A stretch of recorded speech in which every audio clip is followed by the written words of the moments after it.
अगर आज रात जंग छिड़ जाए, कौन रहेगा खड़ा और कौन मटियामेट हो जाएगा? भारत 140 करोड़ की महाशक्ति या पाकिस्तान 23 करोड़ की फौलादी रणनीति? आज हम खोलेंगे वो फाइल जो अब तक बंद थी। आज हम दिखाएंगे वो आंकड़े जो आपकी सोच को हिला देंगे। ये कोई आम तुलना नहीं, यह है तबाही के बटन की कहानी। 1947 में जब एक मुल्क दो हिस्सों में बंटा तो सिर्फ जमीनें नहीं टूटी विचारधाराएं, बन गए दो रास्ते, दो नजरिए, दो भविष्य। 1965, 1971 और 1999 की कारगिल जंगें गवाही देती है कि यह सिर्फ पड़ोसी नहीं, संभावित युद्ध भूमि है। अब सवाल यह है, अगर अगला युद्ध हुआ, कौन ज्यादा घातक साबित होगा? भारतीय थल सेना में 14 लाख सक्रिय सैनिक और 11 लाख रिजर्व फोर्स है। भारत के पास 4000 से ज्यादा टैंक हैं।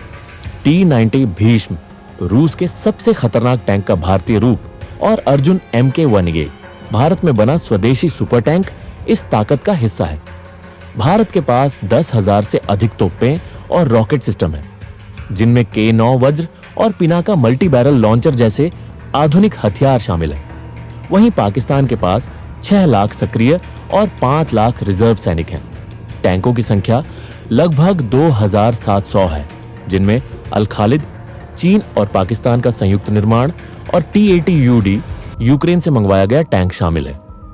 पाकिस्तानी सेना के पास 5000 से अधिक आर्टिलरी यूनिट्स हैं और NASR टैक्टिकल मिसाइल सिस्टम जैसे छोटे लेकिन खतरनाक हथियार भी शामिल हैं। सैन्य विश्लेषकों का कहना है, भारत के एक ब्रिगेड में जितना हथियार होता है, पाकिस्तान के 2 डिवीजन भी उतना नहीं ला सकते। आइए अब आसमान की ओर देखें, जहां चुप्पी तबाही से भी खतरनाक हो सकती है। भारत के पास 2100 से अधिक एयरक्राफ्ट हैं। इनमें राफेल, सुखोई Su-30 MKI और स्वदेशी तेजस जैसे फाइटर जेट शामिल हैं। एयर डिफेंस के लिए भारत के पास आकाश मिसाइल सिस्टम जैसी विश्वसनीय तकनीक है। पाकिस्तान के पास 1400 से ज्यादा एयरक्राफ्ट हैं। JF-17 थंडर चीन का किफायती लेकिन कम रेंज वाला विमान और F-16 अमेरिका का बेहद मार्क फाइटर इनकी मुख्य ताकत है। इसके अलावा HQ-9 एयर डिफेंस सिस्टम चीन से प्राप्त हुआ है। एक आंकड़ा जो चौंकाता है, राफेल अकेला ही 5 JF-17 को ढेर कर सकता है, अगर पायलट ने ठीक से उंगली चला दी। अब बात करते हैं समंदर की, उस गहराई की जहां से तबाही बिना चेतावनी के निकल सकती है। भारत के पास 150 से ज्यादा युद्धपोत हैं। INS विक्रांत और INS विक्रमादित्य जैसे एयरक्राफ्ट कैरियर इसके गौरव है। भारत के पास 16 से ज्यादा पनडुब्बियां हैं, जिनमें INS अरिहंत जैसे परमाणु क्षमता से लैस जहाज भी शामिल है। भारत की सबसे तेज क्रूज मिसाइल ब्रह्मोस इन जहाजों पर तैनात है। इसके मुकाबले पाकिस्तान के पास लगभग 50 युद्धपोत हैं, पर कोई एयरक्राफ्ट कैरियर नहीं है। 9 पनडुब्बियां हैं, जिनमें अगोस्टा क्लास प्रमुख है। बाबर क्रूज मिसाइल को पनडुब्बियों से लॉन्च किया जा सकता है, जो इनकी जवाबी क्षमता को दर्शाता है। लेकिन एक सचिलिंग सच ये है, अगर अगला हमला समंदर से हुआ तो पाकिस्तान को खबर भी नहीं होगी कि तबाही कहां से आई। अब बात करते हैं मिसाइल युद्ध की, वो युद्ध जिसमें बटन दबाने की देर है और शहरों के अस्तित्व खत्म होने की शुरुआत। भारत की मिसाइल प्रणाली में अग्नि सीरीज प्रमुख है, जिसकी रेंज 5000 किलोमीटर से अधिक है। पृथ्वी मिसाइल, ब्रह्मोस, निर्भय, शौर्य और सागरिका जैसे हथियार भारत को हर दिशा से हमला करने की ताकत देते हैं। पाकिस्तान के पास शाहीन 1 और 2 जैसे मिसाइल हैं, जिनकी रेंज लगभग 2750 किलोमीटर है। गौरी मिसाइल और NASR जो टैक्टिकल न्यूक्लियर मिसाइल है, पाकिस्तान की जवाबी रणनीति का हिस्सा है। यही फर्क साफ हो जाता है, जहां भारत मारता है विनाश, वहां पाकिस्तान करता है प्रतिक्रिया। अब बात करते हैं उस रेखा की जिसे पार करने का मतलब है विनाश का चरम। परमाणु युद्ध। भारत के पास अनुमानित 100 से 60 परमाणु बम है। भारत की 9 पहली नीति इसे जिम्मेदार परमाणु शक्ति बनाती है।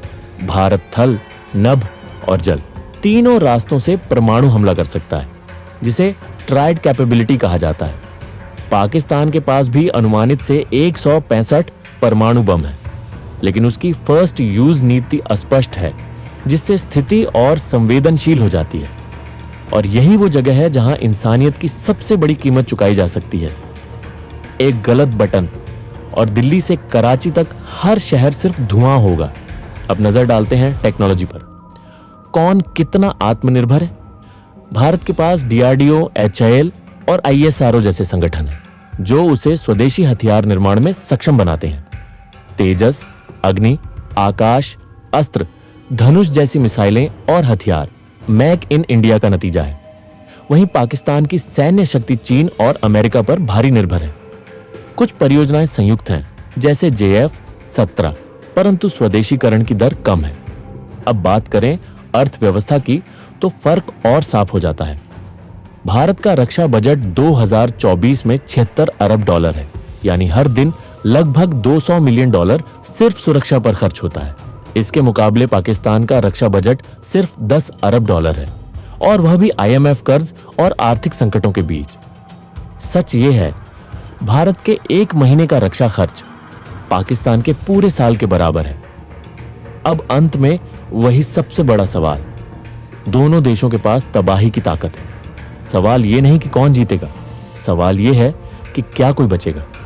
हथियारों की इस होड़ में कहीं इंसानियत पीछे न रह जाए, क्योंकि असली ताकत बमों में नहीं होती, असली ताकत बुद्धि में होती है। इंडिया वर्सेस पाकिस्तान, यह हथियारों की नहीं समझदारी की जंग बननी चाहिए, वरना जीत की कीमत पूरी मानवता चुकाएगी।